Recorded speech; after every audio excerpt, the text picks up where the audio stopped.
जी प शाळा गलांडवाडी येथे समर्थ शेंडगे याचा वाढदिवस खाऊ वाटपाने साजरा। पुणे जिल्हा प्रतिनिधी अमोल शिंदे। येथील जिल्हा परिषद प्राथमिक शाळा गलांडवाडी येथे इयत्ता 5वीतील विद्यार्थी समर्थ रामदास शेंडगे याचा वाढदिवस मोठ्या उत्साहात आणि सामाजिक बांधिलकी जपत साजरा करण्यात आला। या वाढदिवसाचे औचित्य साधून शाळेतील सर्व विद्यार्थ्यांना खाऊचे वाटप करण्यात आले। आजच्या काळात वाढदिवसावर विनाकारण खर्च न करता तो आपल्या शाळेतील मित्र मैत्रिणींसोबत आनंदात साजरा करावा, या हेतूने शेंडगे परिवाराने या उपक्रमाचे आयोजन केले होते। समर्थने आपल्या वाढदिवसानिमित्त वर्गातील आणि शाळेतील सर्व विद्यार्थ्यांना खाऊ वाटून आनंद द्विगुणित केला। समर्थने आपल्या वाढदिवसाचा आनंद इतर विद्यार्थ्यांसोबत वाटून एक चांगला आदर्श ठेवला आहे।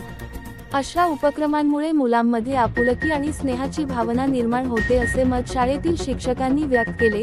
याप्रसंगी शाळेतील मुख्याध्यापक, शिक्षक वृंद, समर्थचे वडील श्री रामदास शेंडगे आणि मित्रमंडळी उपस्थित होते। सर्व शिक्षकांनी आणि विद्यार्थ्यांनी समर्थला त्याच्या पुढील वाटचालीस आणि उज्ज्वल भविष्यासाठी भरभरून शुभेच्छा दिल्या।